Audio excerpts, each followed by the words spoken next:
How have you gone about balancing work and family, being such an elite level athlete and having such a demanding schedule? Well, it's been difficult. I don't know how much balancing I've been doing. With Olympics Games being a goal, it was kind of easier to say, okay, well, this is how we're going to prioritize things for now, short term, for our end goal, which is the Olympic Games. So I had a lot of support from family.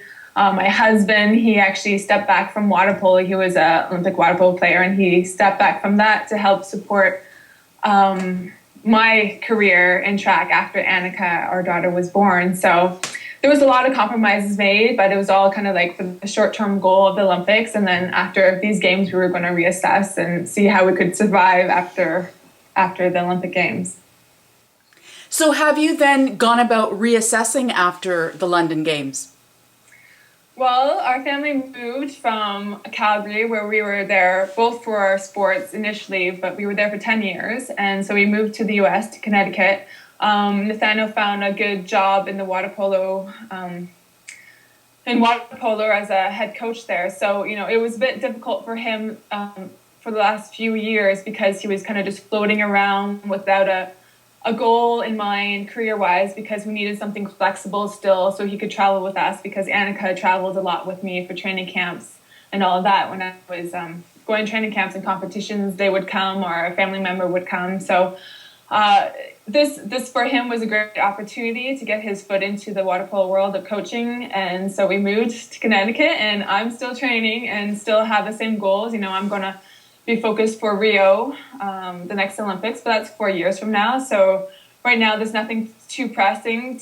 We're just getting set up gradually and finding our way in Connecticut again, finding a new support team, really, because I personally, as an athlete, I depended on so many people in my preparations for London. In Calgary, I had a good support team there, and for like massage, physio, coaches, facility access, all of that. So I just need to kind of start from the scratch here. But I have lots of time, and it's kind of a good mental break and a good change, a change of pace and a change of everything. Annika is in daycare now. We have no funding right now for childcare or anything in Connecticut. So it's been nice. I've been able to bring her to the track to do some stuff and put her in the chariot and give her snacks so she doesn't move, and then try to get my workout done before she finishes her snack. And then she can work out after when I'm done. So it's been kind of fun. But I know this won't be able to last long. I know Annika wants to go back to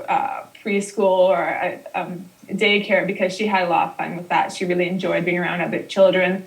And especially since with the move, we're now around family or people we knew before. So she needs to find, I think, a new set of friends or people she can play with, little people. Yeah. Do you find that distracting at all, or do you take comfort in the fact that she's with you and that she's near you while you're working out and training? It's good in a way that she sees what I do, and she has better understanding. Before, she would come to training camps, but she wouldn't come to the track. I'd bring her out to the track maybe once or twice when I knew the workout was short, and then she could play in the sand pit after or whatnot, just so she could see what I was doing. But really, for me to work out, for longer workouts, it's hard to keep her entertained there. I think it's not really fair for her to have to wait around for me, and I can't be watching her running around. So she needs to kind of be contained while I'm training, so I don't need to worry about her in the buckles in the chariot, right? Mm-hmm. I've even tried putting her on a blanket in the field, and she, no matter how much she said, okay, stay on the blanket, she's a kid, she wants to run around. So it's good, but I don't think it's a long-term solution for anything at this point. And it's good too, because she understands that she's involved in my career as well. Leading into London, I always would say, we're here training and you're here because we're trying to get mommy to the Olympics. And the big thing was like, you'll get to see the London Bridge, right? And she's like, oh, Olympics, London Bridge, right? So she kind of, although she didn't really understand the Olympics, she got that there was a bigger picture and that all of us were working together to try to get this goal. So she's always been a part of the process and a part of my goals personally. And I like having her involved in that way, feeling that she's contributing to what mommy's doing. And I think, it's funny when you mention your daughter in the Olympics, because for those of us who caught that moment on television, and I can't remember what competition it was, but when you went and you hugged your daughter right after that competition, it was an extremely touching moment, and I'm sure you received a lot of feedback on that. Yeah, yeah, it's a different world. I went to Beijing in 2008, and then going to London with a child this time around. It's been such a team effort, and I couldn't imagine any other way. She's been such an inspiration to me, and just so she's been so adaptable and so I don't know, she's just been great. And we've been traveling a lot. She hasn't been going. This is the first time she's going to start a sport, what's it called? A sport where we put her into either gymnastics. She'll be in gymnastics and skating, because we were never home long enough in Calgary to sign her up for anything, right? So it's nice to have a routine now where she can actually start her own little projects and routines that she can get used to. So yeah, she's been great. So you'll be running after her more than she running after you, and pretty quickly. That's possible. I wanted to ask you, in what ways would you say that becoming a mom has changed you as an athlete? My coach noticed almost more than I did initially when I got back. He noticed that my focus in training was just consistently, it was just consistent. I'd come to practice and I would just get into that zone and just focus on the task at hand. There was no this is happening in my life and whatever, and some days are better than others. I was coming to practice, ready to train, ready to put it all out there. And I think for me, it was almost my perspective changing, that being able to go to the track, it was like an opportunity, it was like to get out of the house and just like take off all that stress. For me, exercising makes me feel so good, and just to like think about nothing, worry about nothing for that hour or 2 hours. And so I used it as a stress relief thing, and to just focus narrowly on something. And it was, I think I put a lot more energy into training and focus. And and then I'd go home and focus on Annika and not think about track, which was also a big difference from before having a child. Before, I'd kind of be like, you come home and you think about the practice or what you didn't accomplish or what you should have done better, or even the good stuff, but it's always on your mind. And this way I just kind of shut it off and shut it on, which is a good trait to have as a combined event athlete, as a heptathlete, because we do so many events and you have to know how to turn it on and off in between events. So I think it's helped me in that way. Now, 3.5 years into your journey of being a mom, what would you say has been the biggest challenge and the most surprising thing that you have discovered about parenthood that you didn't anticipate? I didn't anticipate much, to be honest. I had no preconceived notions of anything because I had no friends with children. My sisters didn't have children yet, and I really didn't know what to expect. I think I was a bit naive. Even to think, I'll go back to track and whatever, we'll make it work, right?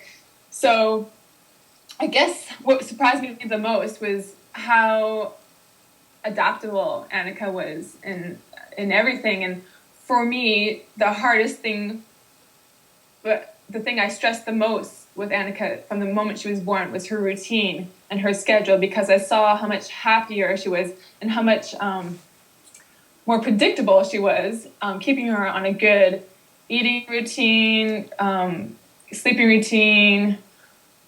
And like, even when I started training, I was still breastfeeding, and my coach was very flexible about doing everything around Annika's routine, because if she was happier and she was sleeping well, if she wasn't overtired and she got her naps in right and she was sleeping more consistently, I was sleeping more consistently and I was getting better rest, and it was just a better scenario. So I always put her routine and schedule first to allow me to basically survive and be able to do what I'm doing as an athlete, which is, physically taxing. So I needed to rest and count on her being able to nap so I can take a nap. So did you feel then at any point that you were maybe taking a risk having a baby at sort of at the peak of your, or approaching the peak of your career? We didn't know a lot about what it would be like coming back after having a baby. My coach and I, and well, we looked at research out there and tried to find some information, but there wasn't a lot out there. So basically what we did was just played it by ear, and he depended a lot on me to communicate how I felt. So I had to really listen to my body and take the time, and he was very patient with this process, which made a huge deal. You know, I think if the training environment became a negative environment for me because I felt too much pressure or because I got injured right away because I was rushing it, it would have been a lot more difficult, and I could see myself maybe not continuing on. But the environment was always positive and patient, and I was always building on something, and I could see improvement, which was very encouraging to me, and I want to just keep on doing it. So it's a risk in a way, but each athlete or person or mother, I think, needs to listen to their body and just really respect that, because, you know, through the pregnancy, I gained a lot of respect for my body, and through the birth and all that, and just realizing your body knows what it needs, and you just kind of need to be open to listening to what it's trying to tell you sometimes. What advice would you give to parents to be about just, you know, the whole unknown? I know you're saying that you didn't have a lot of people that you knew that had children in your age group or in your family. That's pretty daunting, right?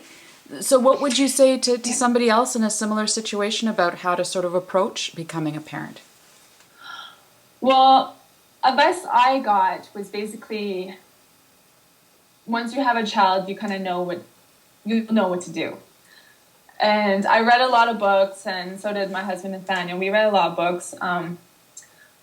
But once she was born, it's just like something clicked, and we knew, we just knew. And every child is different, and you have to adapt around their little personalities and all that.